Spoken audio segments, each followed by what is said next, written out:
बिस्मिल्लाहिर्रहमानिर्रहीम। अस्सलाम वालेकुम नाज़रीन, जैसे कि तवक्को थी, सुप्रीम कोर्ट ने प्रैक्टिस एंड प्रोसीजर बिल को मंजूर कर लिया है। उसके ख़िलाफ़ यानी कि जितनी भी दरख्वास्तें पीटीआई और उसके टोले ने दी थी वो मुस्तरद कर दी हैं। और इस एक्ट के पास होने से कुछ लोग ये ताल्लुक़ जोड़ रहे हैं कि इसमें नवाज़ शरीफ की नाअहली का मसला खटाई में पड़ गया है। वो अहल नहीं हो सकेंगे क्योंकि उस शिक को मुस्तरद कर दिया गया है जिसके तहत अपील का हक मुअस्सर ब माज़ी करार दिया गया था एक्ट के कानून में। तो वो शिक चूँकि मुअस्सर हो गई, इसका पूरा माजरा मैं अर्ज़ करता हूँ। और ये मैं पेशगी बता दूँ कि नवाज़ शरीफ की नाअहली से या उनकी अहलियत से इस केस का कोई ताल्लुक़ नहीं है। नाज़रीन, हमारा दूसरा पॉइंट है, नवाज़ शरीफ साहब सऊदी अरब पहुँच चुके हैं। तकरीबन जब ये प्रोग्राम में रिकॉर्ड कर रहा हूँ तो ये पहुँचने वाले हैं सऊदी अरब लंदन से, और जहाँ उनको जो प्रोटोकॉल लिया जाएगा उससे आपको अंदाज़ा हो जाएगा कि सियासत में सऊदी अरब की जो एक असरअंदाज़ी है उसका मैग्नीट्यूड क्या है और आने वाला मंजरनामा क्या है। पाकिस्तान में नवाज़ शरीफ साहब के इस्तकबाल के लिए तैयारियाँ ज़ोरों शोर से जारी हैं। मुख्तलिफ़ शहरों में आपने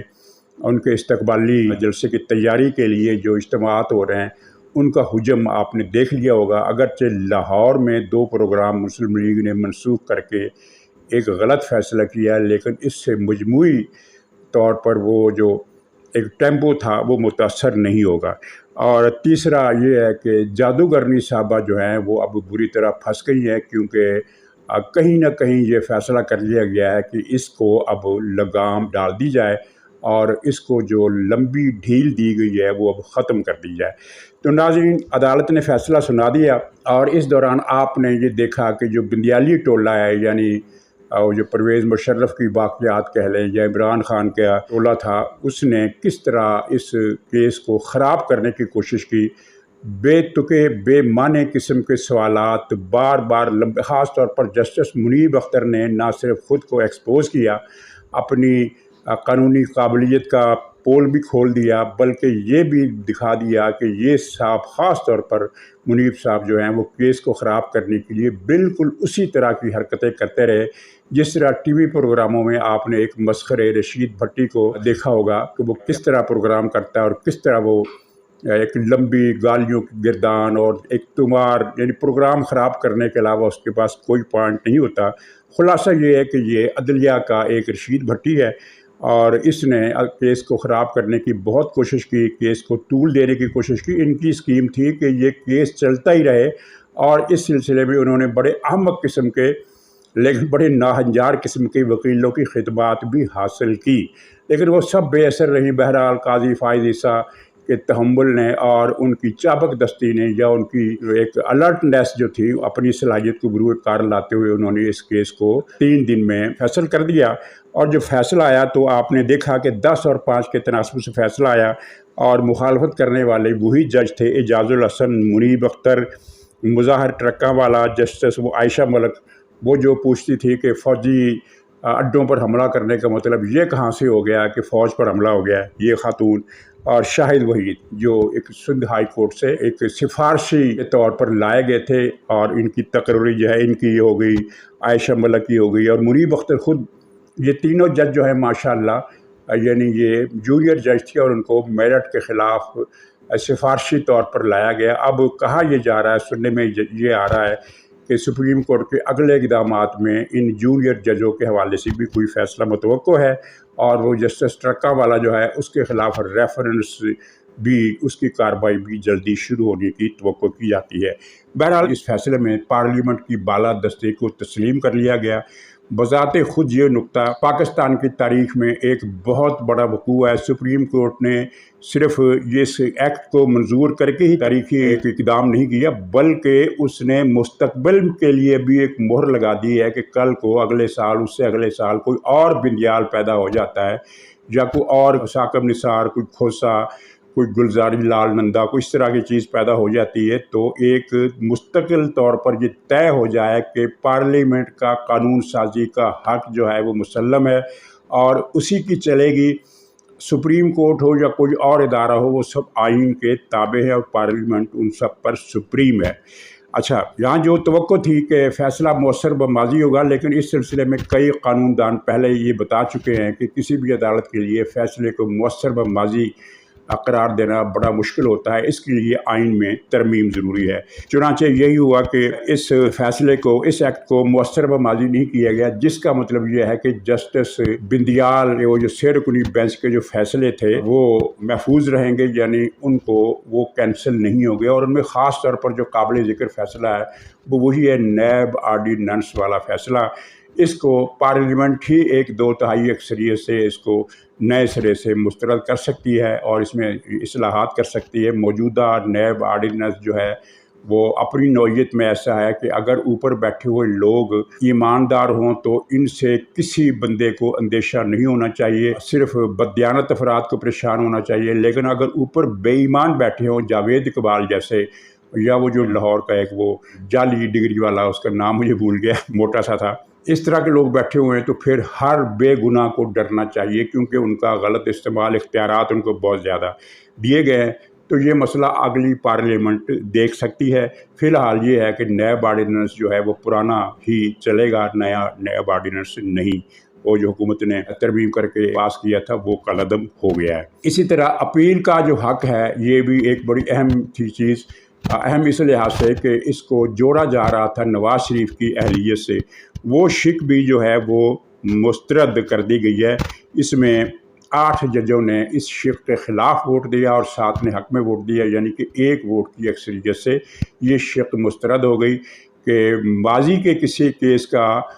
मुतअस्सरा फ़रीक नज़र सानी की अपील नहीं कर सकेगा। लेकिन इससे क़त्ए नज़र ये जो सारा मामला हुआ है कि सुप्रीम कोर्ट अज खुद नोटिस या किसी भी तरीके से कोई मामला डायरेक्ट लेकर अपने एक फ़ैसला सुना देती है, तो उसको चैलेंज नहीं किया जा सकता था। यानी मुल्ज़म के सारे वो जो ऑप्शन होते हैं, उसके पास एक हक़ होता है, वो ख़त्म कर दिया गया था। वो सुप्रीम कोर्ट ने अब उसकी बहाली को कानूनी करार दे दिया। ये एक अहम चीज़ है। अच्छा नाज़रीन, जहाँ तक ये ताल्लुक़ है, हाँ, ये PTI की भी शिकस्त है, ये मुनीब टोले की, बिंदियाल एजाज़ुल हसन टोले की भी शिकस्त है। और इसमें एक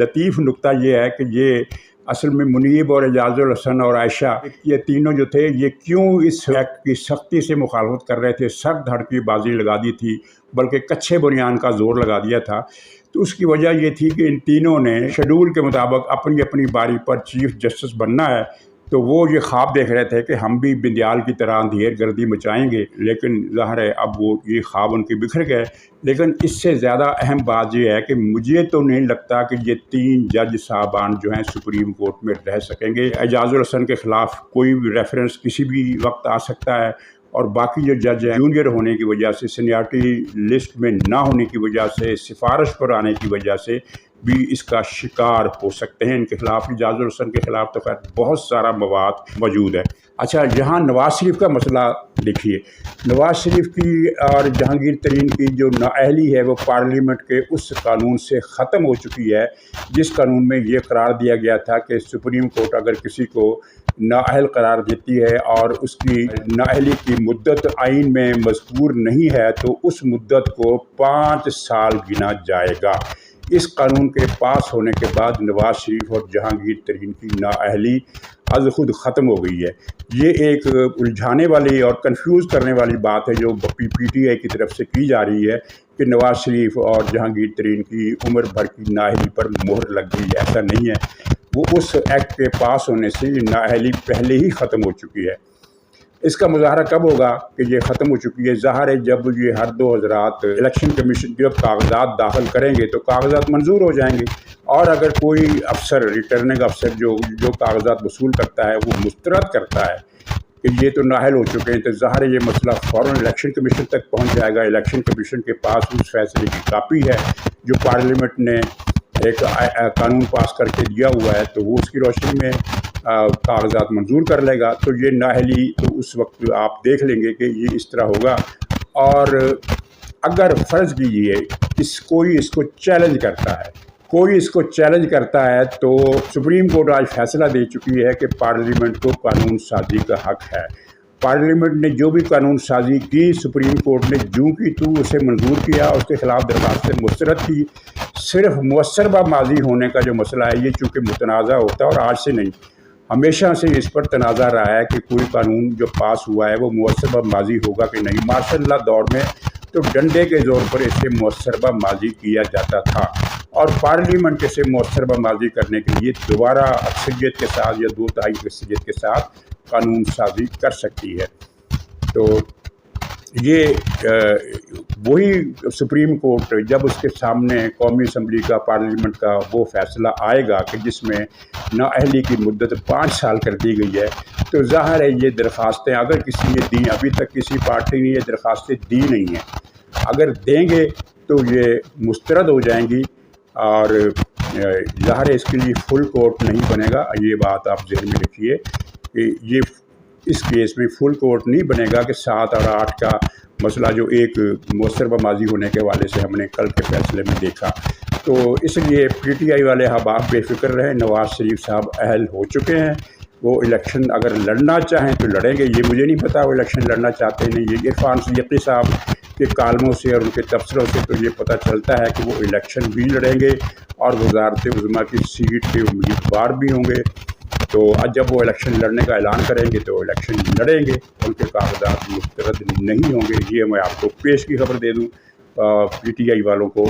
इस बारे में इत्मीनान रखना चाहिए। नाज़रीन, नवाज़ शरीफ सऊदी अरब यानी आज तारीख़ है 11, तो आज रात वो सऊदी अरब पहुँच चुके हैं और 21 तारीख को यानी आज से 10 दिन बाद वो पाकिस्तान के लिए रवाना होंगे। इस दौरान इरफान सिद्दीकी साहब की खबरें हैं, दी गई खबरें हैं कि चीन के साथ उनके टेलीफोनिक रब्तों में बहुत सारे मामला तय हो गए हैं और उनको चीन जाने की ज़रूरत नहीं है, अलबत्ता अमारात जाएंगे। कतर की तरफ से भी बिल्कुल बेफिक्री है और सारे मामला कतर से जिस तरह डन थे उसी तरह डन हैं, उसी तरह डन रहेंगे, लिहाजा कतर जाने की भी उन्हें ज़रूरत नहीं। अमारात का मसला है, अमारात वो जाएंगे और वहाँ से फिर पाकिस्तान आएंगे। उनका इस्तकबाल जो है अब PTI वालों के लिए ज़ाहिर है 21 अक्टूबर का दिन बहुत ही एम्बैरसमेंट का दिन होगा, क्योंकि जो इनके अंदाज़े हैं कि नवाज़ शरीफ का इस्तकबाल बहुत बड़ा नहीं हो सकेगा, वो इस्तकबाल इतना बड़ा होगा कि PTI वाले अपनी सारी जो है ना इनके प्रोपेगेंडा मशीनरी एक दिन के लिए तो मेरा ख्याल है जाम हो ही जाएगी। नाज़रीन, मज़ीद सियासी सूरत हाल ये है कि फजल रहमान साहब कुछ इख्तिलाफात ज़ाहिर कर रहे थे, कुछ उलट डगर पर चल रहे थे, यानी ऐसे उलट डगर जो कि मजमूई कौमी एजेंडे को मुतासर कर सकती थी। मसलन उनका ये पहले ऐलान आया था कि पहले मईशत ठीक करो फिर इलेक्शन कराओ, इसका मतलब है कि इलेक्शन 6 महीने 8 महीने दूर करो। लेकिन वो कल उन्होंने एक मशरूत किस्म का, मशरूत तो नहीं कहना चाहिए, लेकिन अपनी असूली मौक़िफ़ को या मुतालबे को बरकरार रखते हुए उन्होंने इलेक्शन के लिए हाँ कर दी। उसूली मौक़िफ़ उन्होंने ये रखा कि इतनी सर्दी होगी तो वोट डालने कौन आएगा, लेकिन इसके साथ ही जो असल बात थी जो यानी इस बयान का हासिल थी वो ये थी कि अगर इलेक्शन कल होते हैं यानी जब भी होते हैं तो हमें कोई इतराज़ नहीं, हम इलेक्शन लड़ने के लिए तैयार हैं। ये एक बहुत पॉजिटिव फ़ैसला था, बहुत मुस्बत फ़ैसला था। और अब यानी वो जो एक इनकी PTI वालों की उम्मीदें थी कि शायद फजल रहमान साहब कोई वो फसाद पैदा करना चाहते हैं, तो वो उनकी उम्मीदें जो हैं वो अपने बक्से में दोबारा बंद कर लें, क्योंकि कोई फसाद पैदा नहीं जा रहा। और आज फिर शहबाज शरीफ के साथ इनकी मुलाकात भी हुई है और इस मुलाकात में ज़ाहिर है कई जो तनाज़ात होंगे वो हल कर लिए गए होंगे और बड़ी खुशगवार माहौल में होने वाली मुलाकात का मतलब ही ये होता है कि कोई मसला नहीं है। रहे मुतालबात और मसाइल वो तो रहते हैं और उन पर आवाज़ उठाना, एहतजाज करना, मुतालबा करना हर पार्टी का हक़ है, JUI का भी हक़ है। PTI बहरहाल हर तरह से अपनी तसल्ली रख ले, वो इलेक्शन में नहीं होगी, कम से कम इमरान खान तो बिल्कुल नहीं होगा। और जो बतौर पार्टी अगर PTI कहीं वजूद रखती है तो उसे इलेक्शन लड़ने की इजाज़त होगी, लेकिन आप देख लीजिएगा कि इनको उम्मीदवार नहीं मिलेंगे, ये ढूंढते फिरेंगे, करिया करिया नगर नगर ढंढोरा पीटेंगे कि कोई उम्मीदवार है तो सामने और कोई नहीं सामने आएगा। और इस तरह ये इलेक्शन जो है अमलन PTI के बगैर ही होंगे। हाँ, ये अब इस्टेब्लिशमेंट के लिए एक मसला है, वो ये है कि कोई मुतबादिल क़ुव्वत होनी चाहिए। तो मेरा ख्याल है पाकिस्तान में जो 2 जमाती निज़ाम अमलन कायम हो चुका है, मुस्लिम लीग और नून और पीपल्स पार्टी पर मुश्तमिल, تو اسی پر زور دینا زیادہ بہتر رہے گا، اور لیکن اس کے لیے پیپلز پارٹی کو بہت زور لگانا پڑے گا، کیونکہ وہ پنجاب سے بہت حد تک آؤٹ ہو چکی ہے، اور جنوبی پنجاب میں جس نے گیم ایک پلان کی تھی تو وہ بھی ختم ہو گئی ہے، ناکام ہو گئی ہے، تو اس لیے اسے نئے سرے سے اپنی جڑیں استوار کرنا پڑیں گی، اس لیے کہ اگر وہ پنجاب میں مضبوط نہیں ہوتی تو یہ پاکستان کے لیے اچھا شگون نہیں ہے، کیونکہ اس کا مطلب یہ ہوگا کہ مسلم لیگ نون جو ہے وہ پنجاب کی پارٹی گنی جائے گی، سندھ پیپلز پارٹی سندھ کی پارٹی گنی جائے گی۔ ایسا نہیں ہونا چاہیے، پنجاب میں پیپلز پارٹی کی معقول سیٹیں ہونی چاہیے، 70 80 60 نہیں، 15 20 25 کم سے کم ان کی سیٹیں ہونی چاہیے، تاکہ یہ وفاقی پارٹی ہونے کا اپنا ایک امیج جو ہے اسے قائم رکھ سکے۔ اسی طرح مسلم لیگ نون کے لیے بھی ضروری ہے کہ وہ سندھ اور کراچی میں زور لگائے، وہاں اگر اسے 5 6 7 8 سیٹیں مل جاتی ہیں تو مسلم لیگ کے بارے میں بھی یہ امپریشن ختم ہو جائے گا کہ یہ صرف پنجاب کی پارٹی اور دوسرے صوبوں میں، ویسے اس تاثر کو ایک نقصان پہنچے گا، اور وہ مثبت معنوں میں یعنی مسلم لیگ کے علاقائی پارٹی ہونے کے تاثر کو ختم کرنے میں مدد ملے گی ایک بہت بڑے واقعے سے جو عنقریب ہونے والا ہے، اور وہ یہ ہے کہ باب پارٹی کے اکثریتی لوگ جو ہیں وہ مسلم لیگ نون میں ضم ہونے والے، شامل ہونے والے ہیں، اتحاد نہیں، مسلم لیگ کے اندر ضم ہو جائیں گے۔ اس طرح مسلم لیگ کے بلوچستان میں ایک بہت بڑی نمائندگی ہوگی، اور ان دو صوبوں میں جب ان کی اتنی بڑی نمائندگی ہوگی تو مسلم لیگ پر سے بھی یہ الزام دھل جائے گا کہ وہ ایک علاقائی پارٹی ہے۔ ناظرین، بشرا بی بی بہت سے کار ہائے پد میں گوٹے گوٹے غرق رہی ہیں، گھٹنے گھٹنے غرق رہی ہیں، تو ان کا اگر حساب کیا جائے تو پتہ نہیں کتنی بار بشرا بی بی کو عمر قید کی سزا ہوگی،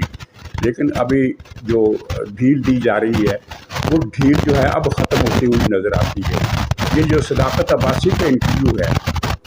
اس میں انہوں نے انکشاف کیا کہ بشرا بی بی بھی عمران خان کی شریک تھی، اور پلاننگ جو تھی 9 مئی کے واقعات کی اس میں بشرا بی بی بھی حصے دار تھی۔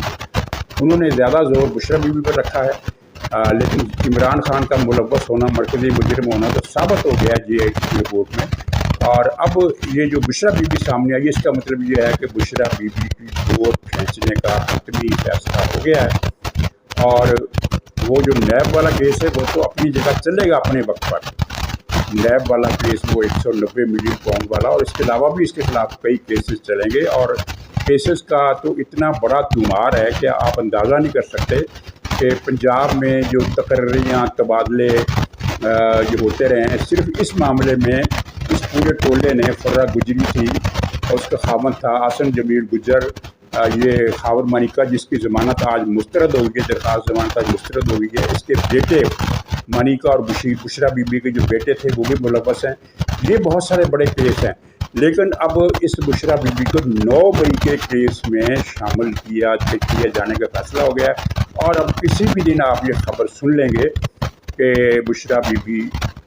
کو اندر کر دیا گیا۔ فی الحال عدالتیں اس کی پشت پناہی کر رہی ہیں، جس طرح پچھلے 1.5 سال سے پنجاب ہائی کورٹ، اسلام آباد ہائی کورٹ اور سپریم کورٹ کی بندیالی جج عمران خان کی اور اس دہشت گرد پارٹی کی پوری پشت پناہی کرتے رہے ہیں، تو وہ اب جو ہے وہ غیر مؤثر ہونا شروع ہو جائے گا معاملہ، جس کے بعد بشرا گرفتار ہو جائے گی۔ اور اطلاع دینے والے تو یہ اطلاع بھی دیتے ہیں کہ مستقبل قریب میں کسی وقت وہ جو بندیال تھا، عمر عطا بندیال، جس کو